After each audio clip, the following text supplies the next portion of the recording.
again, and welcome back to Can I Just Say podcast. So, astrologically speaking, we don't really have anything happening this week. So, instead, I thought that maybe we could pull an oracle card, and I'll explain to you what it says. So, the card that I chose today for the collective energy reading is from the Magical Spirit Oracle deck. It's one of my absolute favorite decks. The artwork on here is amazing. I just love it. I will make sure that I update the photo of the podcast for an image of the card so that you can see which one I chose. But the card that I chose is number 17, the Portal. It says adventure, ancestors, calling, and complacency. The affirmation for this card is, I am exploring the callings of my soul and new beginnings. And there is a description for the card. It says, the portal card is a positive omen that a loving and powerful spirit or ancestor is guiding you, or trying to. They've assisted you many times before, as signs, synchronicities, dreams, gut intuitions. They have even come briefly into your life through other people. They seek to help you into a new phase. Familiar whispers in the night have led you into the forest. You've received many gifts lately to aid you. You have a compass and map, your heart and mind, to navigate with, a lantern, your connection with spirit, to light your way, a journal, growth and vision, to learn from, and your trusted friend, Mr. Spidey the Spider. Can you spot him? He will stay close and keep an eye out. He will warn you when you are being too risky or naive. You have a curious spirit, and you must never be ashamed of that. The callings we feel and the desires we hold also desire to be realized. These mysteries chose you, and they are seeking you. Will you seek them too? A tree gently asks you. You realize this tree is your ancestor. Suddenly, the roots of the tree untangle and create an opening, a deep portal swirling with magic and possibility. As the wise tree says, I know of a place where you might find what you don't know you are searching for. You are looking for something, and something is looking for you. Are you ready? She smiles. She already knows the answer. You already know the answer too. Stay grounded in who you are. This card has an energy of soul longing and yearning. If you've felt a calling for something else, listen to it. Perhaps you are holding back because you're too comfortable with what is familiar and known. Embrace the unknown. No risk, no magic. If you don't cross the threshold, you will never know. What a great card, especially for the energy lately, for personally what I have been going through, and for today's topic, unlearning codependency. So we will get into what codependency is, how to cope with realizing that you have become codependent, which was a tough one for me too, but let's get into it. Have you ever felt like love and attachment were the same thing? Like the more you love someone, the more you need them? While it is vital to build relationships with people you truly connect with, it's also important to remain mindful that you are not creating an escape or an obsession with that person. Codependency can take many forms. I know personally that I have to be mindful of my attachment style in all of my relationships. Romantically, I can attach and become dependent on the other person to provide for me, and platonically, I can attach and become dependent on the other person to be there when I need them. So in this episode, we are going to break down what codependency is, the difference between love and attachment, and how to build healthy, independent relationships. So what is codependency? It's a relationship dynamic where one person excessively relies on the other for emotional validation, worthiness, or even identity.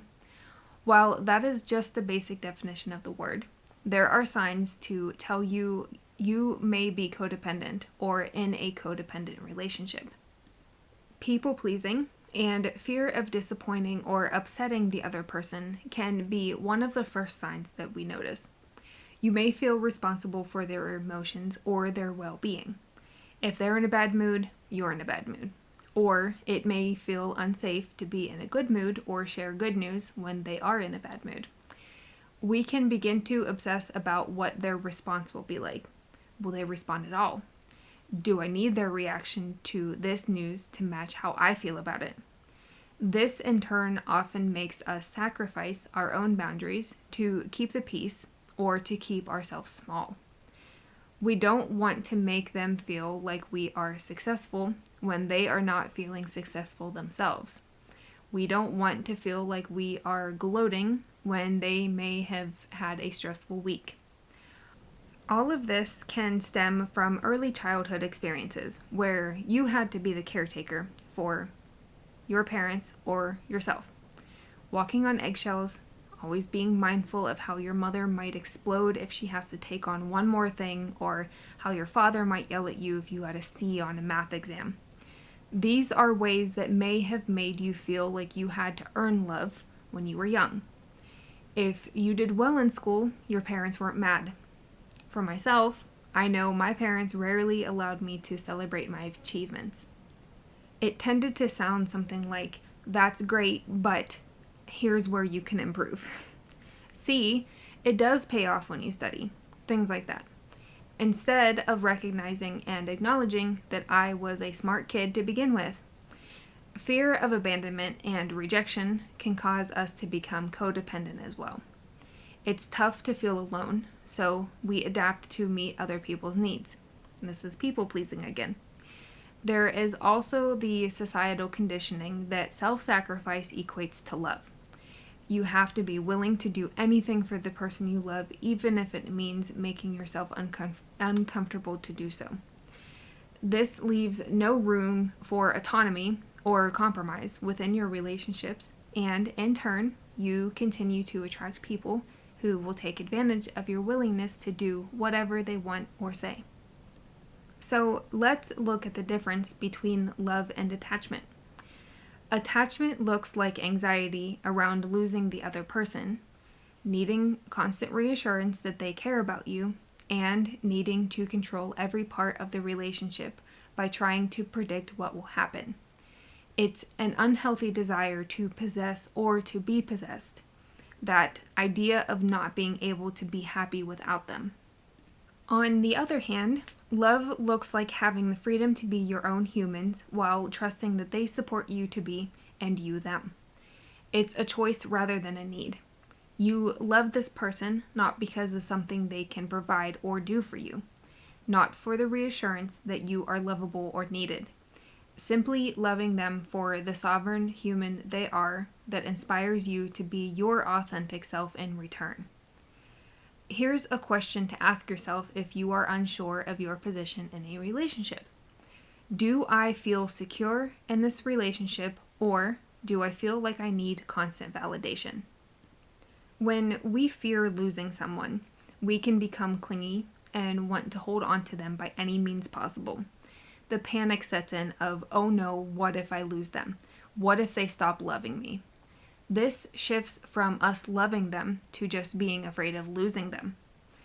I used to think love meant wanting to be around someone 24/7, needing to know what they were doing, wanting constant reassurance they cared, being the person they chose to do everything with. But when I really looked at it, that wasn't love. That was fear. If you're truly secure in a relationship, we don't feel the need to control or cling. We're not constantly searching for signs that the other person is slipping away. It's like we are looking more for the signs that they do love us rather than fabricating signs that they don't. We trust the love. We trust the connection. And most importantly, we trust ourselves enough to know that even if something changes, we will be okay. The crazy thing is that the more we try to hold on too tightly, the more the other person slips away. People can feel when they're being held onto out of fear instead of love. And while there are some very unhealthy narcissistic type relationships that feed off of the predator-prey sort of combination, Most people don't want to feel like their freedom is being taken from them, and they will create distance or end the relationship altogether. So ask yourself this: do I love this person for who they are, or am I just afraid of what it would mean to lose them? One of my biggest fears when I realized I wasn't in love with my ex-husband anymore was how it would affect him. How would he react to it? How would he take care of himself since I did the majority of the chores like cooking and cleaning and taking care of running the errands and home while he worked? It was sort of your typical traditional relationship, minus the kids. He worked and paid the bills, I tended the home. So I would wonder, how would he survive without me there to cook for him or to do his laundry? How would he survive without me as his wife? I worried too about how I would afford my basic needs, how I would take my lifestyle of very little outside experience in the workforce to earning an income to pay my bills for myself. To be honest, I'm still figuring that one out. The point is, I feared who we both were without each other since we were together for so long, and that made me stay longer than I needed to. I am still learning who I am as me, and I won't lie, some days it feels unbearable to try to figure all of this out on my own. But then I remember how unloved, unsupported, and unseen I felt in that relationship with him. And I remind myself that I deserve all of that love that I was providing for him, for myself, and allowing that love to come from others as well. So, how do we actually start unlearning codependency? Because let's be real, this isn't just a switch that you can flip. Like I mentioned, I still have days where what if I hadn't left, kicks in, and my ego tries to shame me into regret. It's something we have to unlearn over time. And here are a few things that help me. First of all, get real with yourself about where you are at. Like, really honest. Ask yourself, do I feel safe and secure in my relationships, or am I low-key anxious? Do I freak out when I don't get a response right away? Do I expect the other person to fix my emotions? Do I feel more relieved when I'm away from them than when I'm with them? None of these questions are meant to shame you by any means.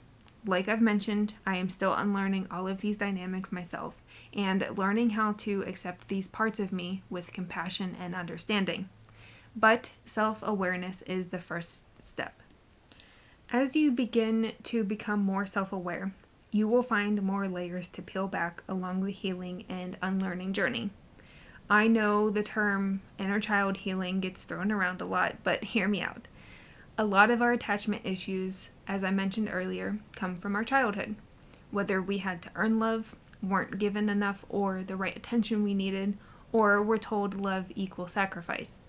If you feel like you need someone to make you feel whole, that feeling didn't start in this relationship. It started way before.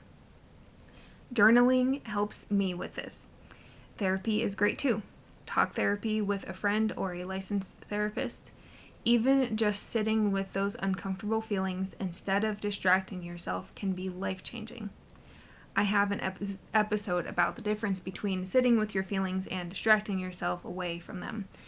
I'll make sure that I link that in the description. It's probably a future one. As you start to peel back these layers and really see where you are already whole before the love of anyone else comes along, you begin learning to trust yourself more. I used to think trusting myself meant making all the right decisions.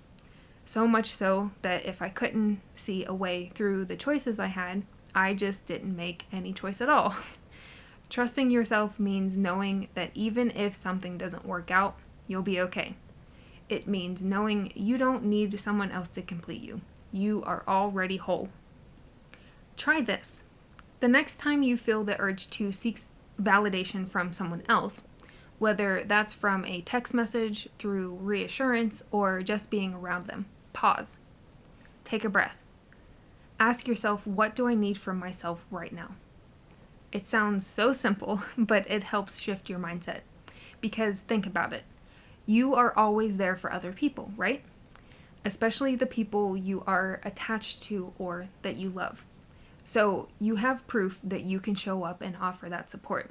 Why not try to do that for yourself? One of the hardest things about unlearning codependency is realizing that it's okay to ask for what you need without being terrified that it'll push the other person away. Healthy love wants that clear communication. It wants to give you what you want. If you're afraid that speaking up will make someone leave, then that in itself is a red flag. The final step in this, and this isn't to say that you won't have to revisit all of these steps over and over and over again, even in the same relationships, is to practice letting go. This one is super tough, but it's crucial. Real love doesn't come from control. It comes from allowing someone to be fully themselves while you do the same. Letting go doesn't mean you don't care. It means that you trust. So try this exercise. Imagine the person you love the absolute most. Now, imagine you loosening your grip on them, allowing them to exist freely without your control. How does that make you feel? Is it scary? Liberating? Maybe a little bit of both? That's where the real work is. When I started finding my worth outside of my roles as wife, caregiver, friend, etc., my mindset around leaving my ex-husband shifted from how will we survive without each other to how can I show up for myself better. Instead of feeling utterly terrified that I wouldn't be able to pay my bills, I recognized that my health, physical, mental, and spiritual, was more important than the fear I had of staying in a place where I felt like an unpaid maid. I can recognize a lot now that I created him as a villain in my story for a good while before I decided to leave. But now I can see where I faltered and did not show up how I needed to or ask for what I wanted. I wish him well, but we are not compatible for each other in my eyes. Love should feel expansive, not restrictive. You should not feel like you are living around another person's life or them yours. When you stop holding on so tightly, we give love room to breathe. We allow our relationships to be built on choice and not fear. So here's my challenge for you. Pay attention to the way that you love. Does it feel like trust or does it feel like control? Does it feel like freedom or does it feel like anxiety? Just start noticing. That's where the shift really happens.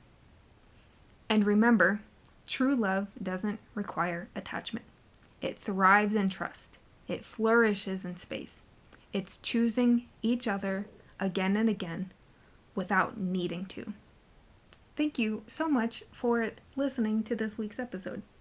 If you have any suggestions for future topics, I would love to hear them. And as always, if you like this, please like it and share it. Thanks for coming. I'll see you next week.